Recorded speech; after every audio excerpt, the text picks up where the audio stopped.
As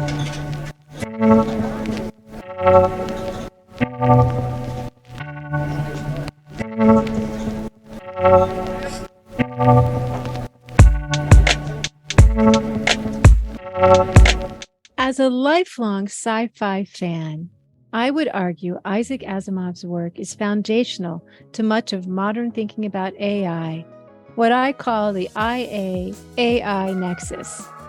Born into an Orthodox Jewish family in a Russian village in 1920 and raised in New York City from age 3, IA grew up to be a biochemistry professor, compelled by an endless passion for science, history, and writing. Although he also wrote nonfiction, his true legacy is his sci-fi. His robot oeuvre alone consists of 37 short stories and 6 novels and encompasses, among other themes, the quote-unquote birth and evolution of robots, the human expansion into the galaxy, and the fate of Earth.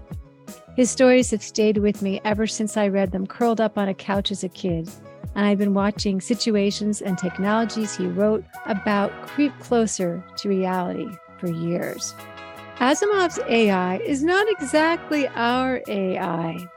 His robots possess fictional positronic brains that provide them with human-like consciousness. To make sure they don't take over, IA invented 3 laws of robotics. 1.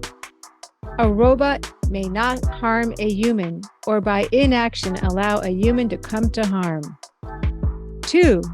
A robot must obey any instruction given it to by human beings, except where such orders would conflict with the first law. And 3. A robot must protect its own existence when possible. An entire body of critical literature has parsed these laws and found them wanting. But I love that IA was thinking about how to rein in AI as early as 1940. Decades later, IA added a quote-unquote 0th law to precede the others. A robot may not harm humanity or through inaction allow humanity to come to harm, giving robots blanket permission to do what they thought best for humankind as a whole. All in all, IA's sci-fi universe, with rare exception, is a good robot one, the kind you and I would want to live in. His robots not only value human life and intuition, mostly male side, but one of the things I enjoy most about IA is the way he highlights the power of the human hunch, but also evolved to become wise enough to make the judgments and calculations humans need.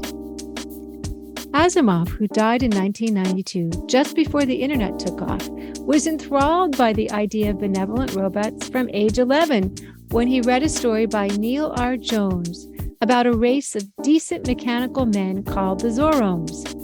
He credits the Zoromes as the spiritual ancestors of his positronic robots, starting with Robbie from his first robot story in 1939. Robbie, a nursemaid robot, takes loving care of a human child, but is feared by and eventually banished by her mother. IA's goal was to depict robots more sympathetically than they usually were during his youth.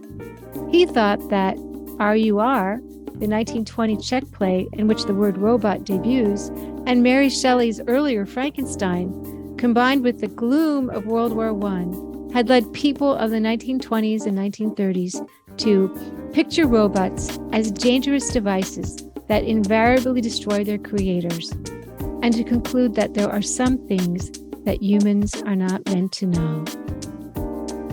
This he could not bear. Even as a youngster, I couldn't bring myself to believe that if knowledge presented danger, the solution was ignorance, he wrote. To me, it always seemed that the solution had to be wisdom. You did not refuse to look at danger. Rather, you had to learn how to handle it safely. After all, this has been the human challenge since a certain group of primates became human in the first place. Any technological advance can be dangerous. Fire was dangerous from the start, and so, even more so, was speech, and both are still dangerous. But humans would not be humans without them. Asimov's benevolent robots are the progenitors of AI in much modern fiction, including the sun-worshipping robot in Clara and the Sun by Kazuo Ishiguro, and the godlike, although longing to be human, AI of Neil Shusterman's Scythe series. Indeed, many writers of good AI stories are clearly dancing with IA's ideas. We all know the flip side, the by now nearly endless bad AI history imprinted on our psyches. IA's robots are largely absent from that.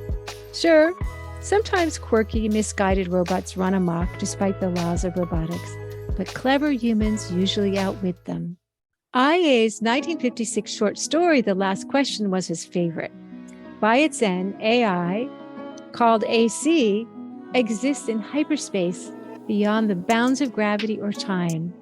No more puny positronic brains, and is fused with the unified mental processes of over a trillion humans throughout the universe.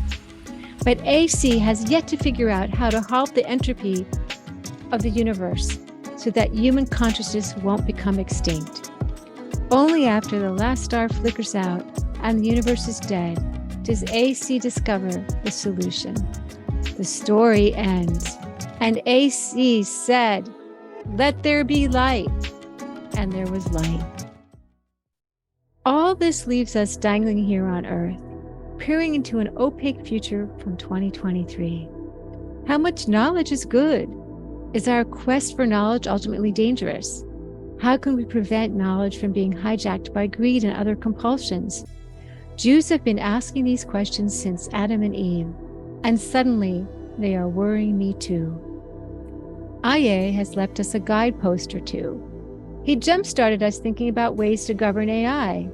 His laws may not be the right ones, but they allowed him to explore the human relationship to AI and potential human-AI conflicts from various perspectives. We need to do the same, although Asimov may have overestimated the power of law. Will the titans of our time and the future, along with the rogue players, geniuses, and opportunists whose lust for power, fame, and money trumps common sense, follow any rules besides their own? What about the corporations? It was simpler in the Asimovian universe, where one company, US Robots, developed and controlled the positronic brain. In fact, the engineers of US Robots behaved responsibly. They developed the laws of robotics and followed them. At first, so that people would overcome their technophobia and buy robots, but also so that humanity would not be overrun. The company and the people who worked for it acted rationally. Even the robots were mostly rational. This leads to another matter, truth, so integral to machines that learn by absorbing human written, visual, and audio leadings. AI's robots were strictly programmed to be truthful, and the programming mostly worked. Our truth situation is more complex. We might be able to teach AI our truth and hardwire in the 9th commandment not to bear false witness, if we could only agree on the truth. Then again, for how long would our truths be AI's truths? To play on Star Trek, it's not a matter of to boldly go or not to boldly go. We have gone. Perhaps not too far, but far enough to wonder, if corporations fail us, would or could any one government be able to seriously regulate or stop the development of AI? Full global cooperation would be required, and as with nuclear treaties, it'd be hard to enforce. I want to be an Asimovian optimist and believe in an AI future that is not just safe, but leads to greater equality, better care of the planet, stronger democracies, and improved global education and healthcare. I hope that at some future time we will look back and say IA was right, that overall AI turned out to be a step forward, like fire and computers, though each has exacted its price.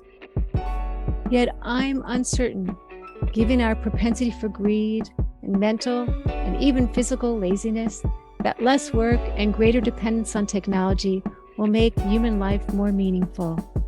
IA touches on this in his vivid descriptions of life on robot-dependent planets such as Solaria and Aurora. Plus, as we all know, leisure time has never been fairly distributed. As Isaac Asimov suggests, the challenges ahead may be unsolvable by humans. Still, we have no choice but to do everything in our power to make sure that good people find creative solutions to the AI problem humanely. To do so, we must trust our intuition and never lose sight of our human frailty.